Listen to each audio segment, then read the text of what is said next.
అసలు ఇండియా పాకిస్తాన్ యుద్ధం అసలు ఇది ఎక్కడి నుంచి మొదలైంది? ఈ సంక్షోభం ఎక్కడి నుంచి స్టార్ట్ అయింది?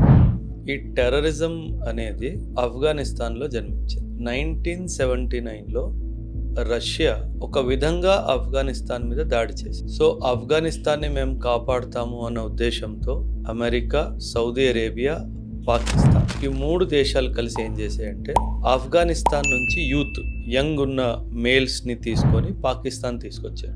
అమెరికా వాడేమో వెపన్స్ ఇచ్చాడు, పాకిస్తాన్ వాడు తన సైన్యానికి ఇచ్చి వీళ్ళకి ట్రైనింగ్ ఇప్పించారు. సౌదీ అరేబియా వాడు ఎందుకు వచ్చాడు అంటారా? Saudi Arabia is the fountain head of Islam. ఎందుకంటే మెక్కా అండ్ మదీనా రెండు సౌదీ అరేబియాలో ఉన్నాయి కాబట్టి సౌదీ అరేబియా నుంచి వీళ్ళు చాలా పెద్ద ప్రీస్ట్, ఎవరైతే చాలా రెస్పెక్టబుల్ ప్రీస్ట్ ఉంటారో, మౌలవీస్ అంటారు వాళ్ళని తీసుకొచ్చారు. సో మౌలవీస్ ఐడియాలజికల్ ట్రైనింగ్ ఇచ్చారు, అమెరికా వాడు వెపన్ ఇచ్చాడు, పాకిస్తాన్ వాడు ఆ వెపన్ మీద ట్రైనింగ్ ఇచ్చాడు.